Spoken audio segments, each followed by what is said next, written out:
좀 취향이 아니었고 의외로 괜찮다고 했는지의 이유를 여기에서 찾을 수도 있을 것 같습니다.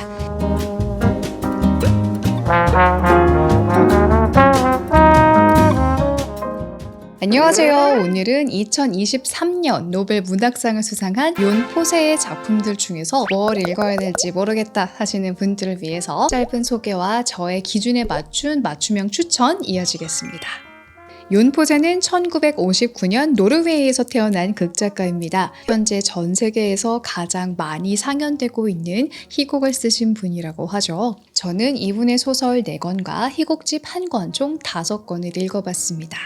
그래서 결론적으로 이 작가의 작품을 추천할 거냐 말 거냐 이게 제일 궁금하실 텐데 미리 말씀을 드리자면 저는 책을 좋아하기는 하지만 엄청난 풍부한 감성이 있다고는 말씀을 못 드리겠어요. 그래서 예술성이 강한 문학보다는 대중적이고 자극적인 재미의 요소가 조금이라도 있었으면 하는 바람으로 소설을 읽는 편입니다. 제가 이런 타입에서 이런 생각으로 추천을 한다라는 거를 미리 감안을 해주시고 들으셨으면 좋겠어요.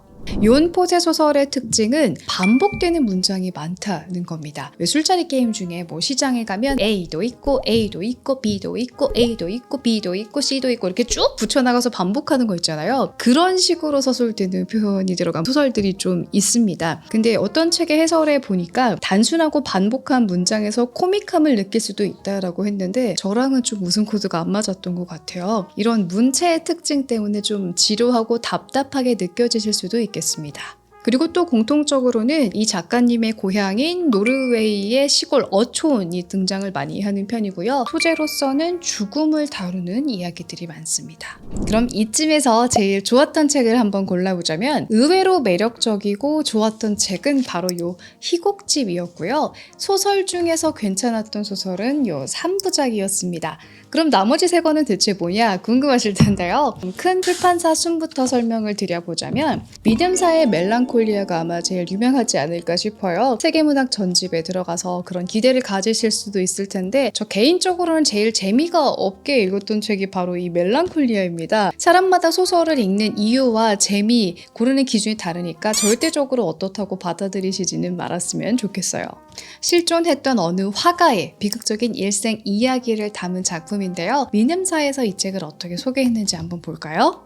간결하고 음악적인 언어다. 이거는 맞는 말이기는 한데 이러한 특징이 다른 소설에서 조금 더 드러났던 것 같고요. 이 소설이 이제 1, 2로 나뉘어 있잖아요. 1보다는 2에서 그런 문장의 매력이 더 잘 살아있는데 이 1에서 2까지 가는 것도 조금 어렵게 하는 요소가 있습니다. 제자리에서 맴도는 듯한 불투명한 서사. 반복이 정말 많이 사용이 돼가지고 이제 알겠으니까 좀 그만해! 라는 느낌이 들 정도로 반복이 진짜 많아요. 인간의 본원적 불안과 생명의 빛을 향한 갸륵한 희구. 이 본원적 불안이라고는 하지만 이 주인공이 정신질환을 앓고 있거든요. 헛것을 보면서 대화하기도 하고 사람들이랑 사회화가 거의 되어 있지가 않아요. 내가 몰입을 해가면서 인간의 뭔가를 느끼기에는 조금 어려웠던 것 같고요. 생명과 죽음에 대한 거라는 건 알겠는데 다른 책을 읽을 때보다 이 책을 읽을 때 유독 그래서 하고 싶은 말은 뭐야? 라는 마음이 들었던 것 같습니다. 물론 소설을 읽을 때 작가가 의도한 하나의 명확한 메시지를 해석하려고 읽는 것은 아니겠지만 그게 몰입이 어렵다 보니까 그러면 다른 의미라도 찾고 싶은 마음이 독자로서는 생기게 마련이잖아요. 그런 점에서도 잘 의미를 찾기도 좀 어려웠던 책입니다. 다음 책은 아침 그리고 저녁입니다. 문학동네에서 이게 연 포세의 대표작이라고 했는데 멜랑콜리아도 민음사에서는 이게 또 연 포세의 대표작이다라고 하죠. 제가 생각했을 때는 문학상 수상작다운 조금 난해하면서 더 두터운 뭐가 들어있는 대표작이 바로 이 민음사 책이고 그에 반해서 좀 소설적인 세계관을 많이 담고 있어서 아침 그리고 저녁을 대표작이라고 홍보문고에 썼던 게 아닌가 생각을 해봅니다. 어쨌든 그리 두껍지가 않아서 도전해볼 용기가 나는 이 책은 한 인물의 출생과 죽음을 다뤘습니다. 출생과 죽음 사이에는 인생이 있어야 되는데 오히려 이 인생 여정에 대한 부분은 거의 없다고 보시면 돼요. 1과 2로 나눠져 있는데요. 1에서는 요한네스라는 인물이 태어났을 때 그 가족들이 뭘 하고 있었고 어떤 생각을 했는지가 나와 있고 이제 2가 되면 조금 독특하고 신비로운 느낌이 나요. 태어났던 요한네스가 노인이 되어 있는 상황인데요. 아침에 일어났는데 약간 느낌이 이상한 겁니다. 거리에 나가봤더니 이미 죽은 줄 알았던 친구랑 자연스럽게 대화를 할 수 있고 막 낚시를 하는데 낚시찌가 이상하게 움직이고 뭔가 이상한 상황이 펼쳐져요. 이 책은 죽음에 대해서 이야기를 나누는 부분이 굉장히 아름답고 좋았어요. 네. 아픈가? 우리가 가는 곳엔 몸이란 게 없다네. 그러니 아플 것도 없지. 하지만 영혼은 아프지 않단 말인가? 우리가 가는 그곳에는 너도 나도 없다네. 좋을 것도 나쁠 것도 없어. 하는 이런 죽음을 다루는 부분이 되게 아름답더라고요. 음악적인 문장이 들어갔다고 하는데 사실 여기 보면은 와, 쏴, 윙, 오래된 강, 구비, 이, 왜, 물이 왜, 이런 식으로 나오는 문장이 있거든요? 음악적이라고 봐야 되는데 왜 나는 계속 낯설고 이상하게만 느껴질까라는 생각을 하면서 봤던 책이었습니다. 이렇게 소설 2권을 소개를 해드렸고요. 이 3부작이랑 보트하우스는 밀리의 서재에도 올라와 있더라고요. 이 책들도 개성이 강한데 이쯤에서 너무 길어지면 안 될까봐 제가 제일 재밌다고 했던 이 희극집 얘기를 한번 하고 넘어가야겠습니다. 이름과 기타맨이라는 2편의 희극이 들어가 있는데요. 이름에서는 인간관계에서의 그 갈등이 되게 잘 드러나 있어서 조금 다른 소설들보다는 박진감 넘치는 느낌을 받으시면서 읽으실 수 있을 겁니다. 가족이 이래도 돼? 싶은 느낌을 받으면서 인간관계에서의 단절, 소외감, 파편화된 인간관계가 무엇인지를 되게 강렬하게 느껴지게 해주는 거고요. 기타맨이 굉장히 매력적이었던 게 한 명의 남자가 나와서 모노드라마로 쭉 이렇게 이야기를 하는 형식이거든요. 그래서 여러분들도 소극장에 오셔서 무대에 이제 불 탁 꺼지고 이렇게 하이라이트 탁 쏘는데 포크 기타송 싱어송라이터가 나와가지고 자신의 이제 조금 비관적으로 보이는 인생을 자조적으로 담담하게 툭 이렇게 털어놓는구나 상상을 하시면서 읽으면 되게 좋습니다. 문장의 매력이 되게 좋아요. 나는 하나의 실패한 유혹. 언젠가 더 나은 삶을 위해서였지. 난 하나의 실패한 발명품. 내 우스운 노래로 가득해.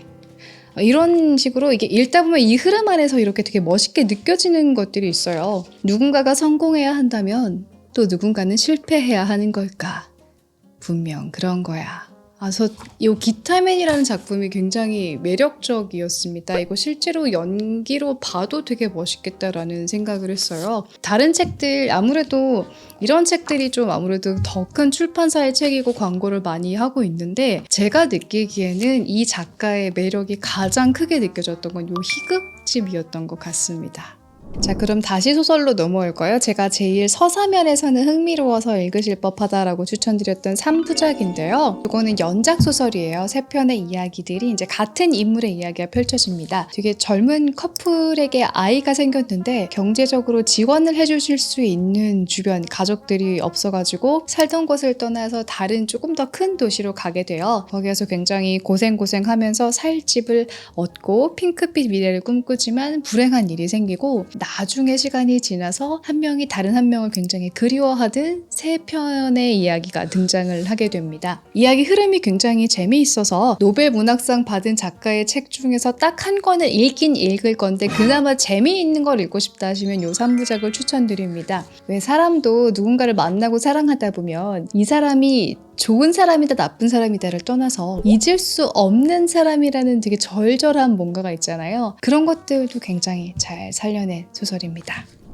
그리고 이 보트하우스는 이 문체에 그 반복되는 그 문장들이 많이 들어가 있어서 좀 지루하게 느껴지실 수도 있을 텐데 어쩌면 이 사람이 계속 담아내고 있는 그 작은 어촌에 사는 남자의 그걸 굉장히 잘 그려내고 있어요. 읽다 보면은 이 사람 작품에서도 찌질하다고 하죠. 찌질하고 비겁한 소심한 남자들이 많이 나오는데 되게 그런 전형적인 주인공이 등장을 합니다. 나이는 30대인데 일정한 직업도 없이 살아요.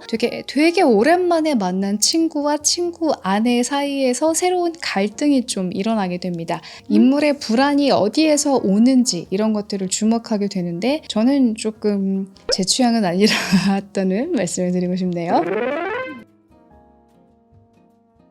대단한 분인 건 맞는데 제 취향에 맞는 분은 아니었다는 이야기를 이렇게 길게 했는데, 그래도 그만큼 노벨 문학상이라는 게 대단히 권위 있는 상이라서 저도 관심을 갖고 읽어봤던 것 같습니다. 이쯤에서 다시 한번 요 할리번의 수상 이유를 살펴보니까 말할 수 없는 것들의 목소리를 부여한 욘 포세의 혁신적인 희곡과 산문의 상을 수여한다라고 되어 있습니다.